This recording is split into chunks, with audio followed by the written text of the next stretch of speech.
Bonjour chers co-créateurs, co-créatrices, surtout co-créatrices. Mais oui, cette vidéo est sur les œufs de Pâques à l'approche de Pâques, mais non, c'est les œufs de Yoni pour les femmes. C'est cet objet-là que la femme peut utiliser par voie interne. Donc je vais faire une petite vidéo là rapidement parce que vous êtes de plus en plus nombreuses à l'utiliser. Donc pour vous rappeler l'utilité de l'œuf de Yoni, puisqu'on approche à Pâques, pour vous parler de comment choisir sa pierre, mais aussi surtout comment le nettoyer énergétiquement.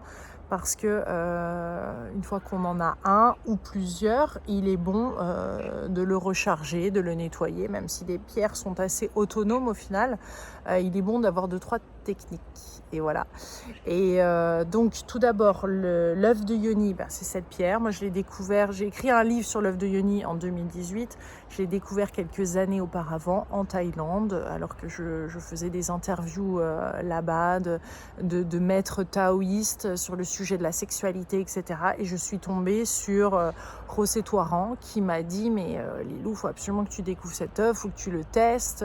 Et je trouvais ça hyper bizarre d'insérer quelque chose dans son vagin et de le porter comme ça en interview, parce qu'il me disait tu vas voir, quand tu vas être en face d'un homme en interview, toi qui es célibataire, tu vas être beaucoup plus à l'aise, tu vas rayonner différemment, tu vas garder ton énergie pour toi, tu vas la recycler à l'intérieur, dans le coup tu vas être plus magnétique, etc. Donc je me suis dit quoi ce truc? Et après quelques hésitations, je me suis dit allez, je vais tenter, parce que c'est vrai que j'aime bien tester des nouvelles choses. Et en même temps, ça me paraissait assez logique, et surtout c'était une pierre, donc je voyais le côté naturel, et ça m'intriguait. Donc je voulais pas trop non plus en entendre parler et tester par moi-même pour voir ce que ça me faisait, plutôt que d'être, on va dire, influencée.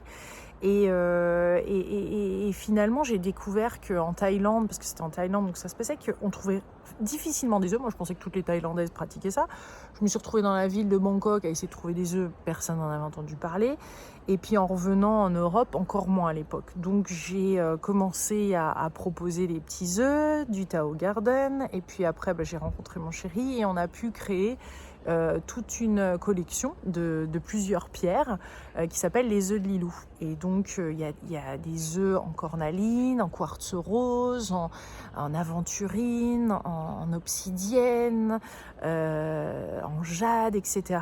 Et chaque pierre a sa propriété, chaque pierre a sa sensibilité et nous apporte quelque chose et vient nous accompagner.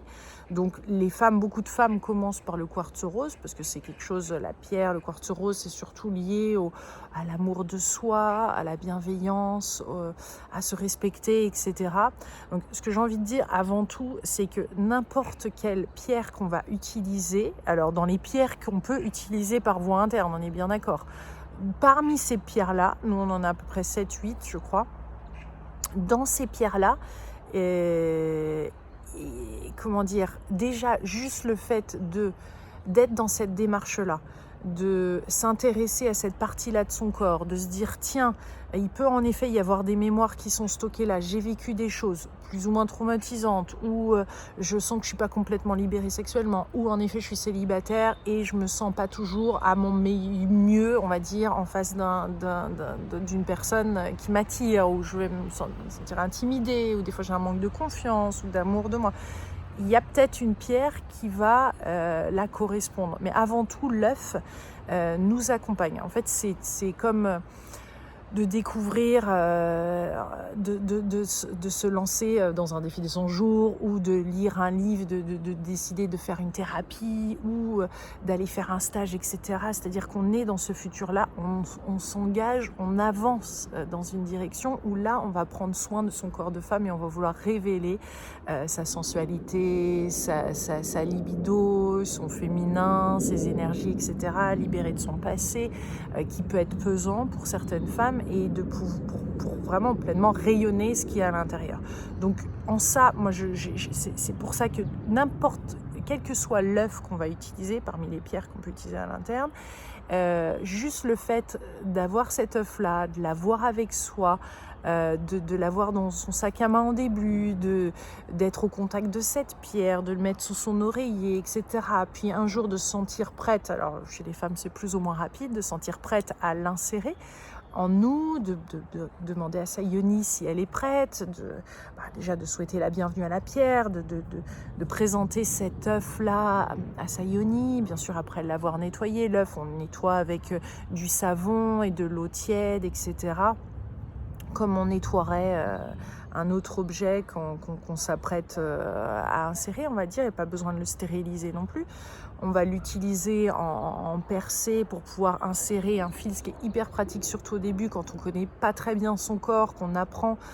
Ça va permettre d'aider à le sortir quand on en a envie, parce que moi j'ai remarqué que surtout au début de la pratique, les œufs et certaines pierres ont envie de se loger plus ou moins longtemps à l'intérieur de nous, donc ça peut être, des fois on peut avoir une petite peur comme ça, et même si on peut pousser et accoucher de l'œuf, on va dire, ou le pondre, c'est quand même bien d'avoir ce fil qui permet de le sortir. Puis en plus il y a des pratiques après qui viennent, qui permettent de sentir les différents points, les différents anneaux, les différents espaces de son vagin pour pouvoir comme ça le masser et commencer à tonifier certaines parties de son anatomie, de son vagin, et de ressentir comme ça la contraction, l'aspiration, de tirer, de remonter l'œuf.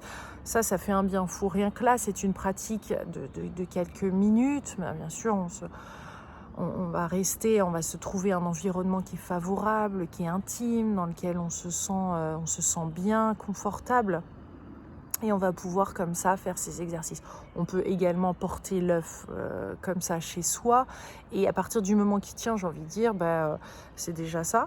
Parce que pour certaines, même ça c'est une taille large, pour certaines, la taille L ne sera pas suffisante. Parce qu'on a pu accoucher, faire peut-être une rééducation périnéale pas au complet.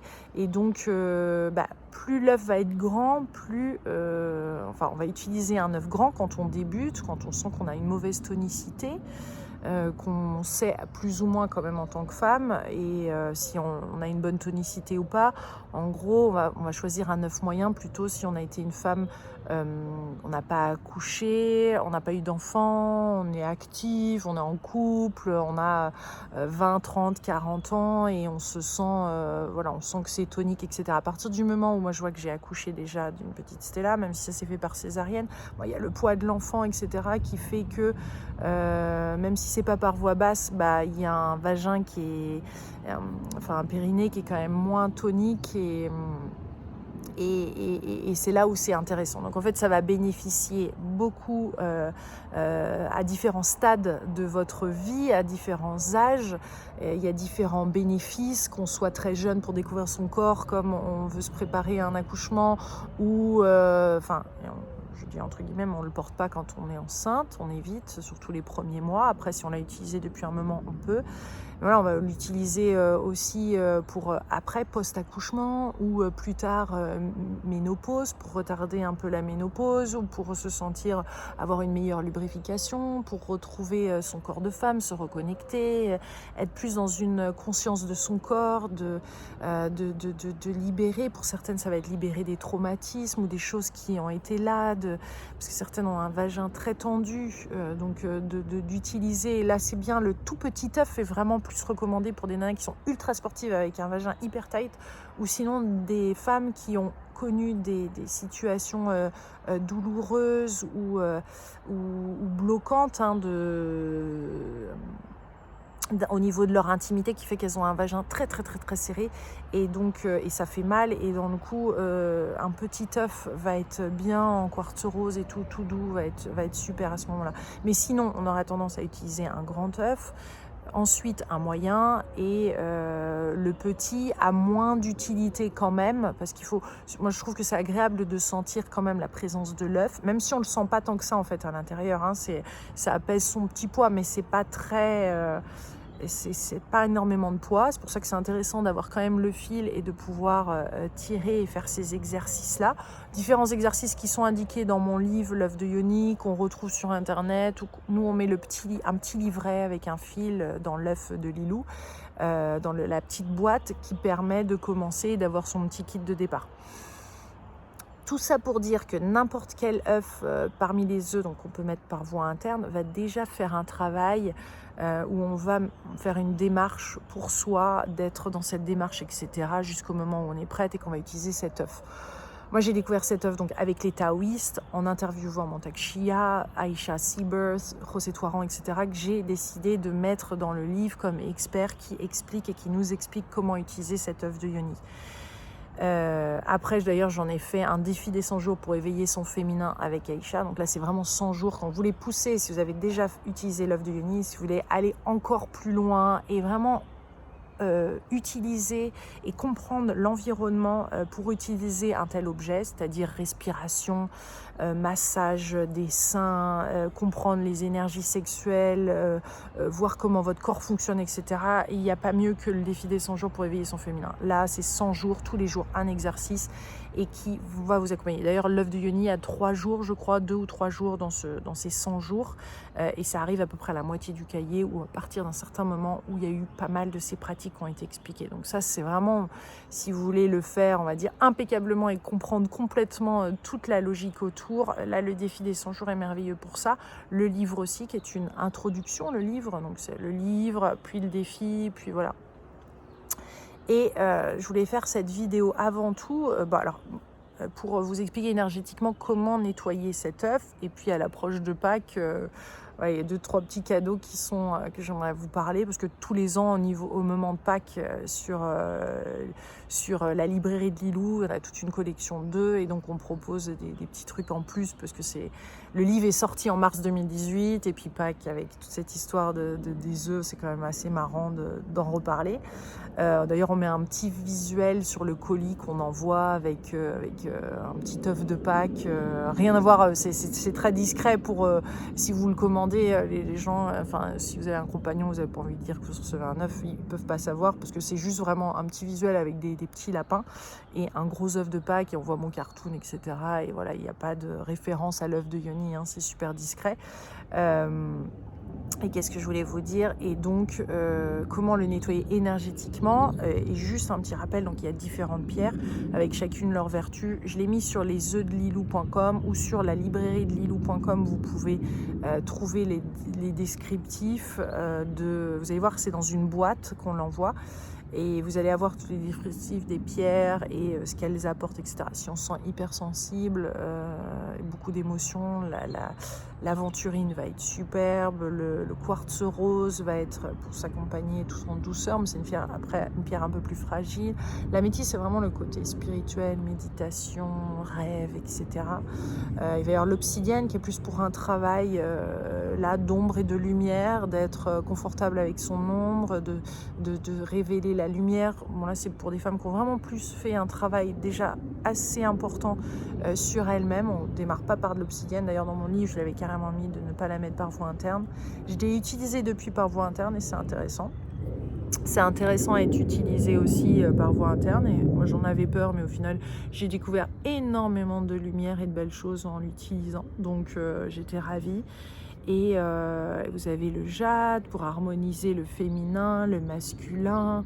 Et puis, qu'est-ce qu'il y a d'autre dans les pierres? La cornaline, donc celle-ci, hein, qui est plus orangée. Alors, elles ont toutes des teintes. On ne peut pas choisir sa pierre, mais on pose l'intention, comme pour toute autre chose, que la pierre qui nous convient va venir à nous. Parce qu'il y en a certaines qui vont être plus ou moins foncées, claires, transparentes, rouges, orangées. Il va y avoir, comme pour le quartz rose, hein, ça va passer du transparent au rose, un petit peu plus rose, plus pas vif non plus, parce que ça reste du quartz rose, mais il va y avoir des variantes.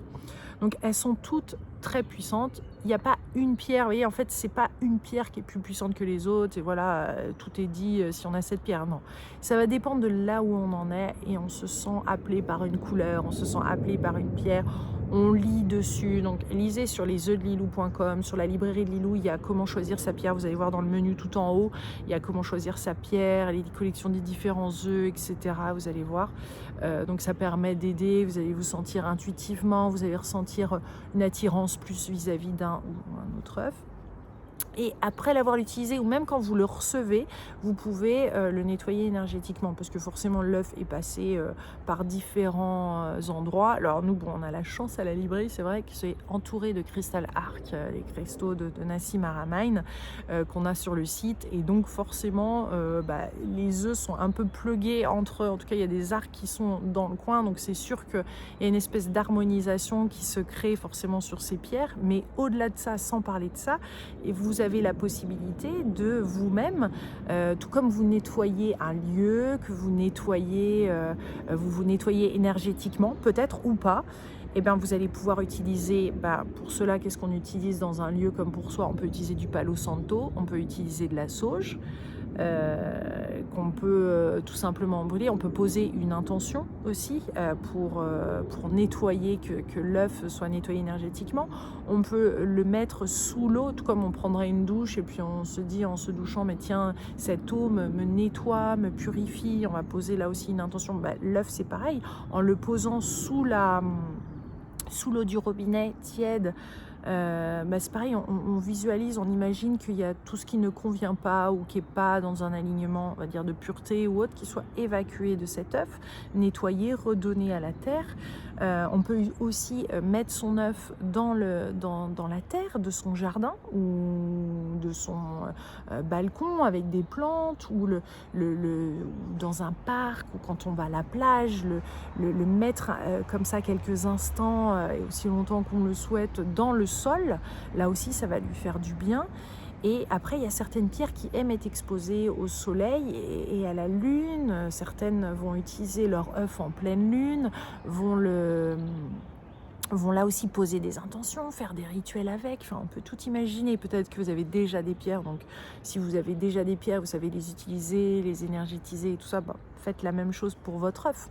Après, des pierres comme l'améthyste n'aiment pas le soleil, il a besoin un peu plus d'ombre, en fait, de rester moins de luminosité dessus, perdre de sa couleur, etc. Donc toujours en prendre soin, la bichonner, et poser des belles intentions quand vous l'avez. Poser une intention aussi avant de l'utiliser. Mon intention est d'éveiller mon féminin sacré. Mon intention est de libérer des mémoires qui peuvent être stockées dans mon corps et qui m'empêchent peut-être d'aller vers mes rêves, etc.